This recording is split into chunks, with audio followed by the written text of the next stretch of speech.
Olá, meus amigos, muito bom dia. Estamos aqui transmitindo hoje apenas do Instagram o Papo das 9, porque, ao que parece, isso é apenas uma suposição. Tivemos um dilúvio agora de manhã em algumas áreas do Rio de Janeiro. Quando isso acontece, o sinal da operadora costuma fraquejar, costuma dar problema. Então, o povo do YouTube não está recebendo a transmissão hoje e eu estou fazendo essa transmissão com sinal do celular. Então, se o Anderson estiver me escutando, viu, Anderson? Eu não vou conseguir fazer a transmissão das perguntas enviadas pelos nossos amigos, pelo simples motivo de que o aparelho que eu costumo usar para receber as perguntas é esse que eu estou usando aqui. Isso acontece, isso faz parte, gente. Assim, a vida, ela não é um jogo de cartas marcadas, não tem aviso prévio.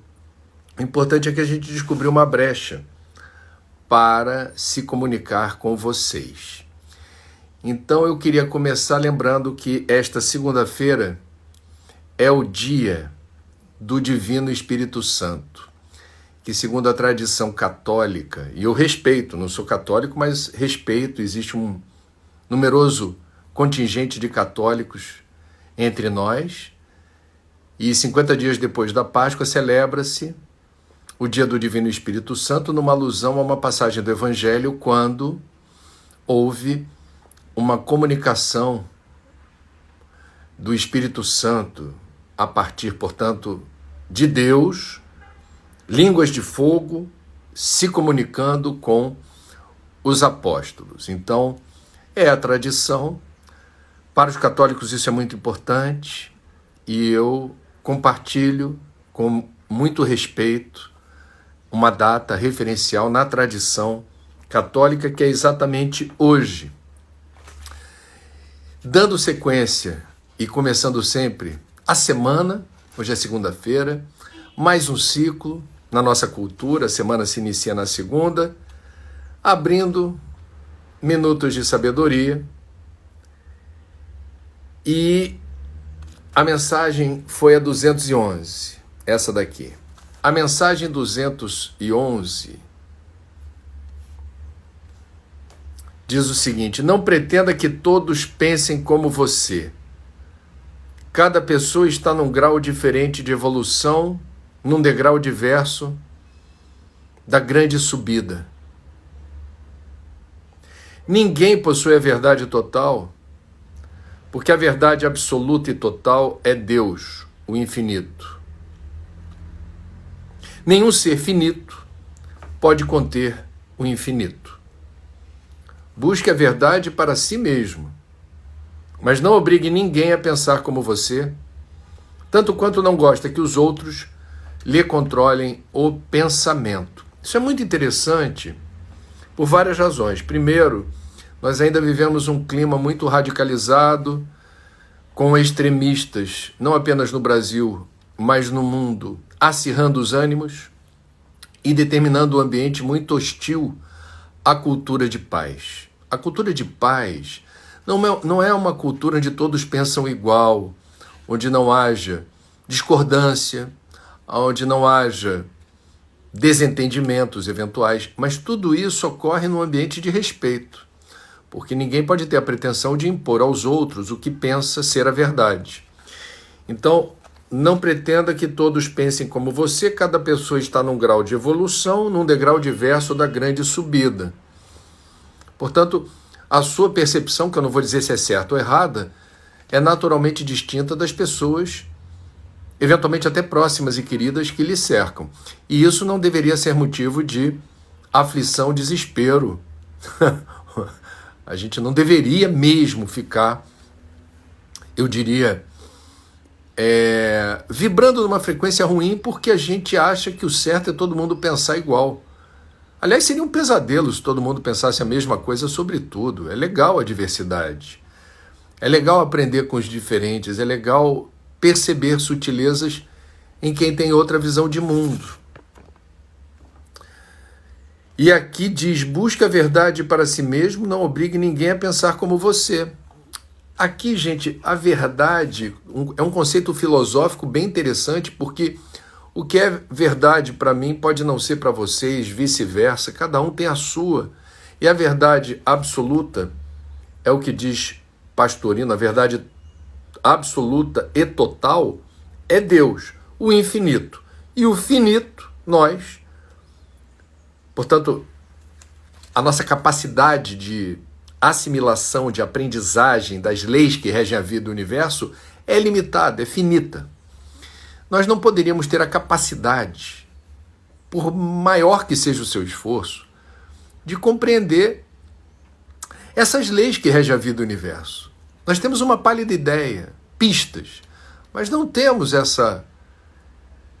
Não somos possuidores de verdade alguma, nós somos alunos, eu diria até relapsos, da compreensão da realidade que nos cerca, dessa totalidade integrada, complexa, que é uma das razões pelas quais estamos aqui. O que você está fazendo nesse planeta, nesse instante da existência espiritual?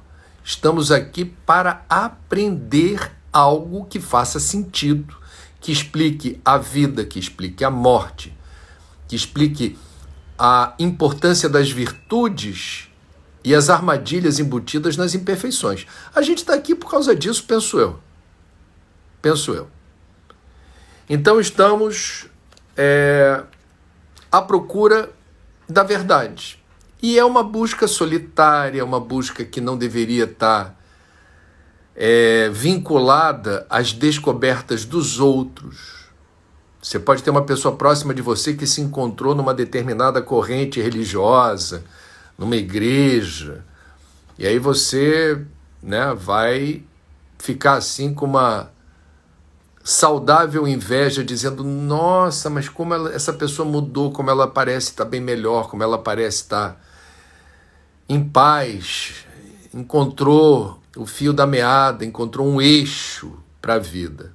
Ok. Você não necessariamente experimentará a mesma coisa seguindo o mesmo caminho. Porque cada um tem o seu caminho, cada um tem a sua forma de perceber, sentir, pensar, elaborar, um conhecimento, um sentimento. Não tenha pressa, a pressa atrapalha, deixe fluir, mas seja obstinado na busca. A busca é importante. Não deixa livre, leve, solto. Fique na saudável sintonia. Sabe, quando a gente, em pensamento, está ligado numa questão, o destino apresenta pistas para a gente correr atrás da informação que a gente quer acessar. Buscai e achareis, pedi e obtereis. Cuidado com o que você deseja, porque vai, em algum momento, acontecer algo na direção do que você sinceramente deseja, se esse desejo é algo que mobiliza a tua alma e faz a coisa acontecer. Ontem eu fiquei muito impressionado com a história da primeira mulher negra latino-americana a escalar o Everest. E o Conservani, repórter, colega, amigo da TV Globo, ontem no Fantástico, mostrou a história de uma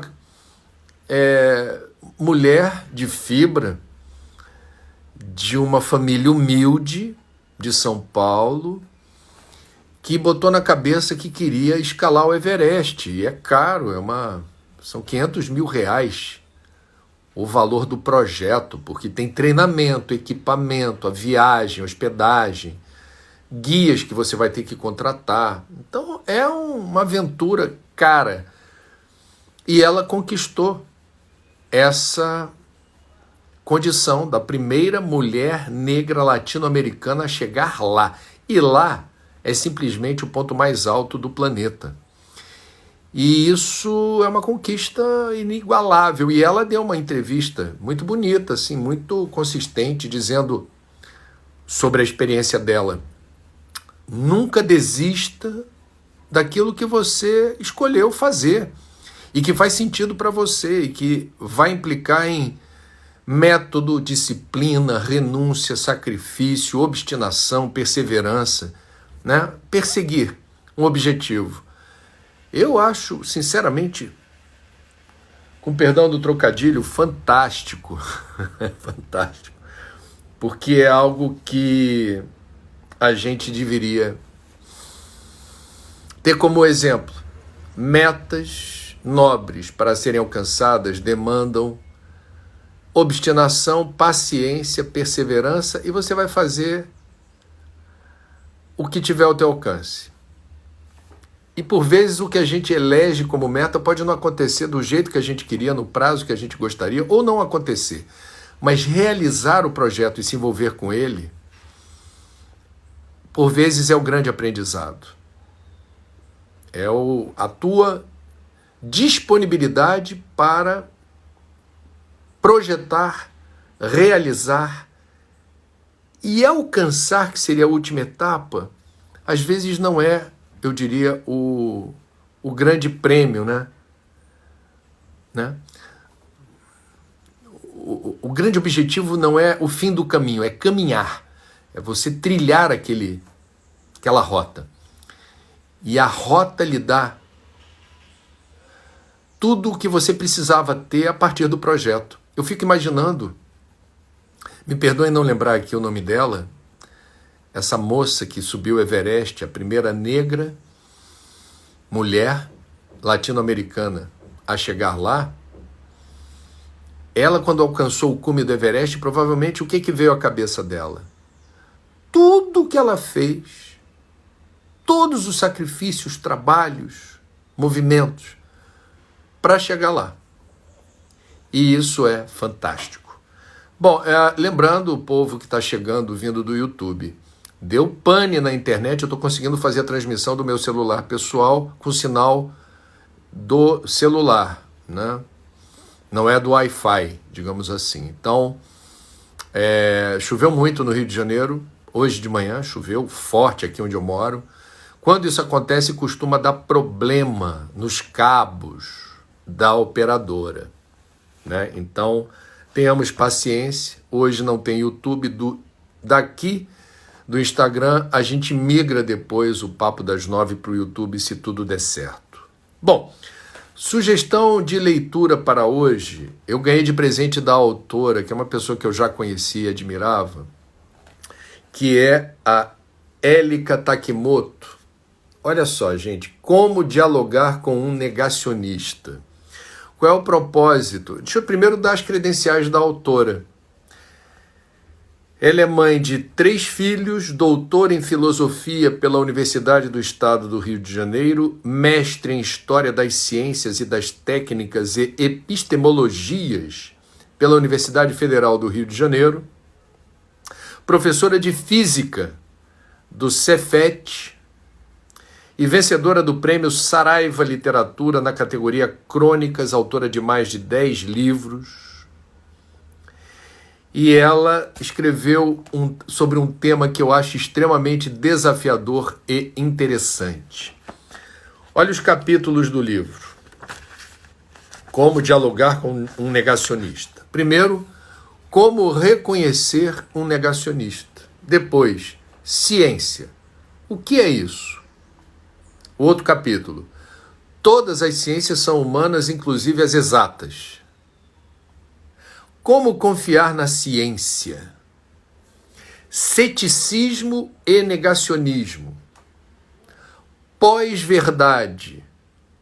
Eu, professora de física.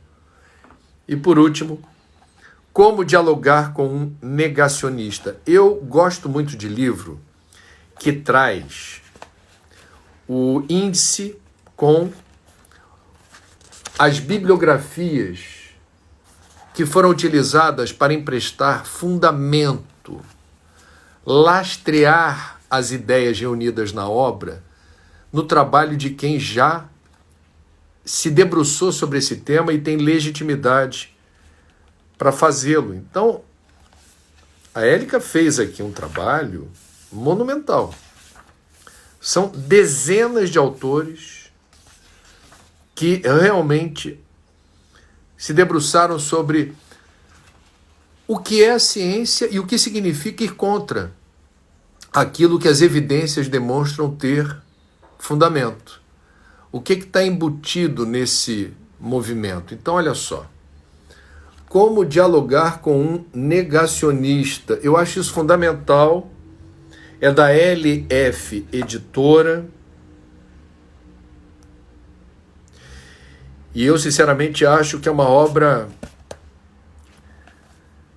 que vem na hora certa, porque estamos num ano pré-eleitoral, esse racha que ocorre dentro das famílias, que ocorre dentro do ambiente de trabalho, no círculo de amigos, nas redes virtuais que aproximam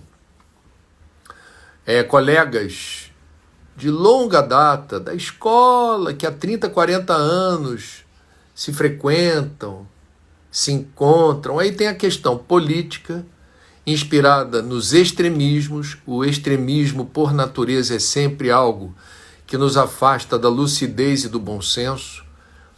Qualquer nível de extremismo, não apenas político, mas o extremismo religioso, o extremismo futebolístico, essa coisa da paixão futebolística que leva você a agredir quem não torce para o teu time de futebol. Isso é de uma, com todo respeito, isso é de uma violência, de uma ignorância, né? De uma visão tão rasteira e superficial da realidade. Então esse espírito belicoso que leva muitos brasileiros, eu vou falar do meu país, não vou falar do mundo não, que o mundo é muito grande. Esse espírito belicoso que tem levado muitos brasileiros a gratuitamente agredir. Quem pensa diferente é algo que todos nós deveríamos ter o cuidado de não dar 1 milímetro de nutriente, 1 milímetro de atenção, porque é um ambiente extremamente tóxico que produz agressões gratuitas, violência e, o que mais me preocupa, o rompimento de laços profundos de respeito, amizade, cumplicidade, tolerância, sabe? Eu tenho dito aqui no Papo das 9, tem gente que faz perguntas nessa direção dizendo: André, não consigo mais falar com meu pai. André, eu estou rompido com meu melhor amigo. E aí, veja que triste que algo tão importante na vida da gente, você conta nos dedos quantos amigos de verdade você tem na vida, né? E você, obviamente, em família, haverá de reconhecer que familiares são... Quem está dentro de uma família está dentro de um núcleo social onde a cumplicidade, essa rede de alianças, essa rede de apoio e solidariedade é fundamental. Né? A família que está junta. Na hora difícil que o bicho pega, quem é que segura o rojão? Os melhores amigos e a família. Em tese, né? Cada caso é um caso. Em tese, são os elos em que a gente vai determinando esse amálgama de luz, de amor e de solidariedade. Aí quando isso é abruptamente rompido por uma posição política extremada, é um desastre, porque você, por pouco, está perdendo muito. É muito pouco para que você fique depois rompido com alguém que nessa encarnação sempre foi aliado, confiável, alguém próximo. Aí você vai romper porque eu não posso ter uma relação com um negacionista, ou vice-versa, né? Não posso ter uma relação com uma pessoa com esse perfil. Olha aqui um livrinho bom. Como dialogar com um negacionista, se essa for a situação pela qual você esteja atravessando, tá? Não retroalimente Kizila. Não faça da sua vida uma experiência tóxica de intolerância, né? Eu tenho exercitado, eu devo confessar isso para vocês sem citar nomes, eu tenho procurado exercitar isso que seria o espírito do livro da professora Takimoto, quando uma pessoa querida com a qual eu tenho laços estremecidos exatamente por questões ligadas à gestão política, né? E a pessoa manda pelo WhatsApp assim, um petardo, né? Um link, e fala assim, olha aí, o que é isso? Eu procuro responder às vezes, ou quando é para responder, às vezes eu prefiro não responder, mas quando é para responder eu mudo de assunto. Mudo mesmo. É o exercício de transformar limão em limonada. A pessoa está tentando fazer com que você vibre naquela frequência, traz um petardo. E você, com habilidade e com sinceridade, diz assim, e aí, como é que vão as coisas por aí?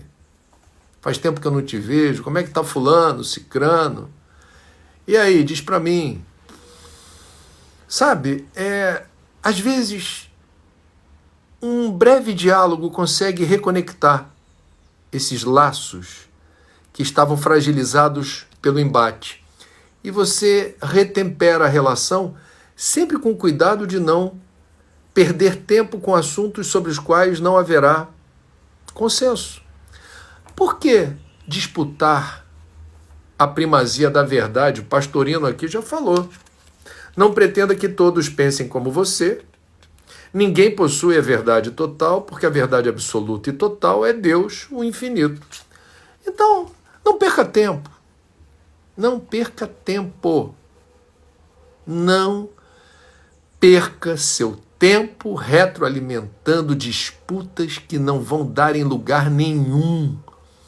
E você, além do tempo, vai perder uma pessoa que nessa encarnação, eventualmente, é sua aliada, gosta de você, sempre te respeitou. Se na política, ou em outro assunto qualquer, houve litígio, deixa pra lá, tá tudo bem, vida que segue. Vamos que vamos. É um exercício de sublimação, é um exercício de paciência, é um jogo de xadrez às vezes. Quem não quer brigar, realiza um movimento digno de reconhecimento do plano espiritual. Você fala assim, ninguém está vendo o esforço que eu estou fazendo para não brigar. Erro seu. Isso é testemunhado pelos nossos guias e mentores, pelos nossos amigos espirituais e por vezes é celebrado efusivamente, porque a sua decisão de não brigar pode ter inúmeras implicações extremamente positivas. Porque os espíritos, eu diria que torcem para esse ambiente tóxico se agravar, eles têm método, eles planejam, eles falam assim, primeiro eu vou deixar o André bem chateado, bem paciente, ele vai lançar um petardo para aquela pessoa vai pegar a declaração, vai espalhar na rede de amigos e vai ainda deturpar a fala do André. Aí você vai causar um mal-estar elevado à enésima potência. Para quê? Quem ganha com isso? Por que você vai dar munição para esse tipo de nó? Sabe o nó que já está ali difícil de desatar e você vai lá e aperta ainda mais? Você não ganha nada com isso. Então evite a tentação de ser acometido pelo vírus da beligerância, porque para esse você não precisa esperar a vacina chegar, não. A vacina está disponível quando você quiser. Sintonize com outras forças, outras predisposições. Controle-se. Sabe aquela coisa de contar até 10? Você ficou chateado? Vou responder agora. Não responde. Conta até 10, conta até 1000. Deixa para pensar no assunto no dia seguinte. Essa é uma tática espetacular. Não faça nada de bate-pronto, porque você pode se arrepender. Quem escreve com fígado, depois não se reconhece nas letras escritas. E isso é péssimo. Muito bem, meus amigos. Como eu disse, deu pau no Wi-Fi por conta de algum problema associado à chuva. É a minha suposição, que tirou o meu provedor do ar. Eu estou transmitindo o Papo das 9 hoje do meu telefone celular, que era aquele que eu recebia as perguntas de vocês e onde estão armazenadas as informações sobre aquilo que eu costumo falar. Então eu vou puxar pela memória. Olha só, a memória. Todos os dados da campanha que eu ia divulgar hoje, pedindo doações, estão no celular, que eu não posso agora checar, senão cai a transmissão. Então o que eu vou puxar pela memória? Eu selecionei um projeto organizado pela Igreja Quadrangular de Uberaba, Minas Gerais, terra de Chico Xavier. Chico é de Pedro Leopoldo, mas a maior parte do seu trabalho mediúnico se resolveu em Uberaba, Minas Gerais. A Igreja Quadrangular de Uberaba está realizando uma campanha até o dia 6 de junho, olha a memória boa, gente, para arrecadar alimentos que serão doados à Prefeitura de Uberaba e distribuídos para as comunidades de baixa renda. Então, se você é de Uberaba ou adjacências e achar que essa é uma boa ideia, porque você conhece o lado menos, eu diria, assistido socialmente de Uberaba e se solidariza com as famílias de Uberaba que estão passando necessidades, ligue-se na campanha, informe-se, faz essa pesquisa básica e você vai chegar na campanha da Igreja Quadrangular. Lá tem o Pix da campanha, lá tem um telefone celular. Eu me lembro que o prefixo era 34 de Uberaba. Eu tô com uma memória boa, viu, gente? O prefixo era 34, para você se informar como ajudar. E a Prefeitura Municipal de Uberaba, junto com a Igreja Quadrangular de Uberaba, pretendem, com isso, ajudar as famílias de baixa renda que passam necessidades em Uberaba. Ok, pessoal? Muito bem, dando sequência ao Papo das 9, num dia de dilúvio bíblico no Rio de Janeiro, que tirou do ar o Wi-Fi, eu vou também puxar pela memória, mas aí, me perdoem, eu não vou conseguir pegar os dados todos que também estavam no celular me orientando, para não esquecer detalhes. Eu vou pegar o suprassumo.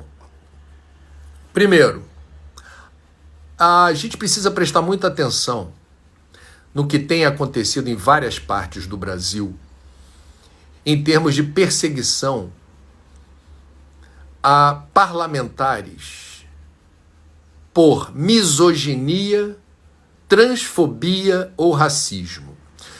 Ontem a minha amiga Sônia Bride, no Fantástico, mostrou a situação das vereadoras trans. O Instituto Marielle Franco contabiliza 28 vereadoras trans no Brasil que sofrem agressões e perseguições. Todas elas declararam sofrer algum tipo de perseguição, assédio ou violência. Nós tivemos o retorno ao Brasil de uma vereadora trans eleita por Niterói, que desde a campanha eleitoral vinha sendo ameaçada.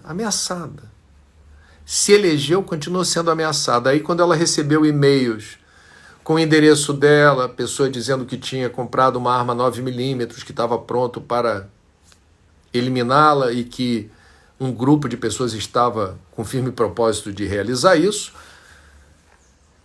ela, essa vereadora trans de Niterói, cujo nome estava no celular, se alguém quiser passar o nome para mim aqui, por favor, eu não estou omitindo o nome por outra razão, senão pelo fato de não estar com o celular disponível. Ela saiu do país. Participou de sessões online na Câmara dos Vereadores de Niterói e retornou ao país agora, escoltada por um programa nacional de proteção de vítimas desse tipo de ataque contra direitos humanos. A Polícia Rodoviária Federal foi recrutada para fazer a escolta dessa vereadora para a sua casa, do aeroporto para casa, e a promessa era da escolta ser mantida. Entretanto, a escolta não foi mantida. Ontem, no final da noite, a minha amiga Sônia Bride, no Twitter, disse que não haveria mais escolta. A Superintendência da Polícia Rodoviária Federal disse que o efetivo já estava destinado para outras missões. A Polícia Militar disse que não tinha recebido ainda nenhum ofício, o que não seria propriamente verdadeiro segundo os depoimentos recolhidos. Então, temos uma questão aqui. O Brasil é um lugar que não consegue oferecer segurança para que as pessoas sejam quem são e façam o que devem fazer. Estamos no país, eu vou falar do meu estado, Rio de Janeiro. Isso está acontecendo com a Beni Brioli, obrigado. O Beni Brioli. Está acontecendo agora, nesse momento. Ela está no Brasil, acreditou na promessa de ter proteção e neste exato momento ela não tem proteção. Dias atrás, o que houve, eu relatei aqui muito rapidamente. Outra vereadora negra, como a Beni Brioli também, Tainá de Paula, no Rio de Janeiro, foi à noite, dentro do carro em que estava com assessores, vereadora, Tainá de Paula, alvo de uma abordagem extremamente violenta de 4 policiais em motocicletas, gritando com armas em punho, pedindo para que aquelas pessoas que estavam dentro do carro saíssem. Ao saírem do carro, elas se identificaram. Eu sou trabalhador, ela é vereadora, eu trabalho para ela, aquela coisa toda. Os policiais em nenhum momento tiveram cuidado de primeiro fazer o que se espera da polícia. Quer dizer, você vai abordar o cidadão com educação. Se você tem um motivo para parar o carro e fazer uma revista, faça isso educadamente. Não faça isso como se tivesse ali o bonde do mal, cheio de gente armada até os dentes, que não era o caso. Então, tudo isso acontecendo no estado que há 1.174 dias atrás testemunhou o assassinato de uma vereadora legitimamente eleita, Marielle Franco, que, como a Tainá de Paula e como a Beni, é negra. São 3 vereadoras, Marielle, Tainá e Beni. As 3 são negras.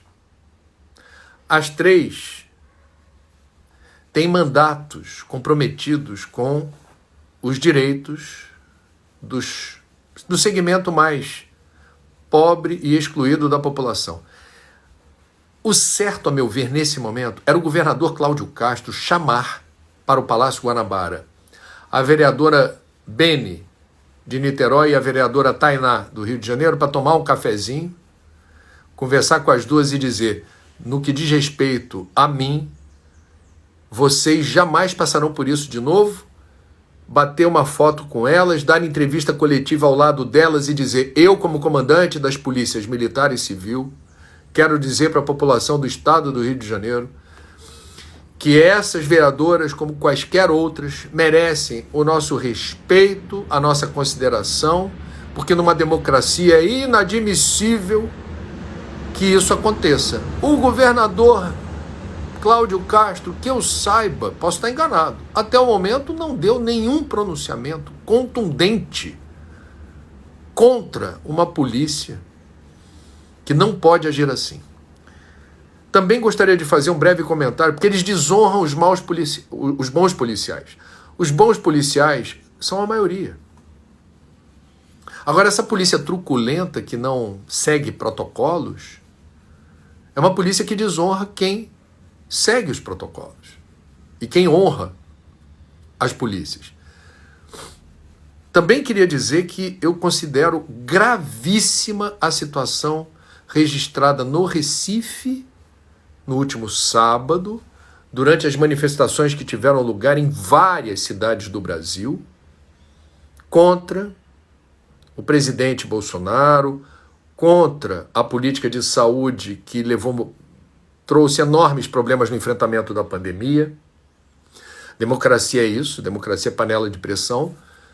Agora, a polícia do Recife agiu de forma absolutamente truculenta e covarde, reprimindo no final da manifestação a dispersão dos manifestantes, disparando à torto e à direito balas de borracha, cegando. 2 pessoas tiveram um dos olhos destruídos, o globo ocular.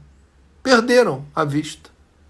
Numa tática semelhante à da polícia do Chile, que durante manifestações graves, duramente reprimidas pela polícia daquele país, foram dezenas de pessoas que perderam a vista porque os policiais miravam no olho. Será que a polícia do Recife está fazendo igualzinho a polícia do Chile? O governador disse que não autorizou nenhuma repressão. Então a polícia do Recife, a polícia do estado de Pernambuco, que no sábado trabalhou nas ruas para garantir a proteção dos manifestantes. Essa é a função da polícia, garantir a proteção dos manifestantes. Agiu a revelia do comando? Agiu a revelia do governador? O que está acontecendo com a Polícia Militar do Recife? Quem é que está mandando na Polícia Militar do Recife? Porque no papel é o governador.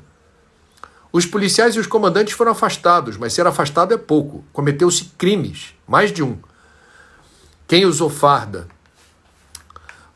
como policial em Pernambuco para fazer o que fez está amplamente documentado. Foram várias imagens de diferentes ângulos mostrando o absurdo. Inclusive dispersaram gás de pimenta no rosto de uma vereadora mulher. Eu já falei aqui da Marielle, da Beni, da Tainá. Teve uma vereadora em Pernambuco que também tomou um spray de pimenta quando estava conversando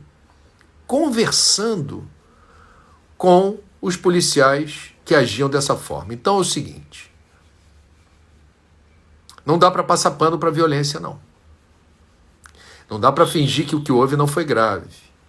Tudo isso que eu estou falando é para a gente denunciar, reverberar e obrigar, pressionar mesmo as autoridades competentes a investigarem, apurarem e afastarem, garantindo amplo direito de defesa aos envolvidos e, se eles não conseguirem se defender adequadamente, expulsão da corporação. Desonram a farda. Polícia não é milícia. Polícia não age de outra forma senão seguindo à risca a cadeia de comando. E a cadeia de comando é vertical. O soldado obedece ao coronel, o coronel obedece ao comandante do batalhão, o comandante do batalhão presta contas para o governador. Saiu da cadeia de comando e controle, agiu por conta própria, você não é policial. Você é justiceiro ou miliciano. E você tem que ser afastado da corporação e responder por um crime. Não se cega 2 cidadãos de um olho, 2 cidadãos feridos, inutilizando uma das vistas. Não se faz isso com 2 cidadãos de maneira impune. Exigimos apuração, investigação, justiça. Exigimos. Bom, meus amigos, hoje, devido justamente ao que aconteceu com a minha rede de Wi-Fi, eu vou pedir desculpas e autorização para... Vou até fazer mais um teste aqui, quer ver? Ó? Fazer mais um teste aqui. Estamos offline porque deu pane. Aqui, ó, vê se você consegue ver. Esse aqui é o tablet que eu faço a transmissão, ó. Verificando a conexão. Verificando a conexão significa não há conexão. Então, eu não vou enrolar porque vocês têm mais o que fazer. Essa seria a parte das perguntas. E como eu não tenho como recebê-las, eu vou me despedir mais cedo, desejando a vocês uma ótima segunda-feira, um início de semana glorioso. Que vocês protejam-se não apenas do vírus da Covid, mas do vírus da intolerância, da animosidade, do desrespeito, da indiferença e do desapreço, do negacionismo gratuito, né? Negar por negar sem reconhecer evidências. Nada disso nos leva a um caminho alvissareiro. inspirador, da construção de um mundo melhor e mais justo, de uma sociedade igualitária, onde a gente consiga, de fato, resolver de maneira inteligente os eventuais dissensos e conflitos. Nós temos intelecto superior, nós temos intuição, nós temos a noção do que é certo e errado, ética, moral. Então nós deveríamos usar os nossos talentos para construir pontes e não muros. Essa é a minha opinião. Fiquem com Deus. Até amanhã, se Deus quiser. Valeu!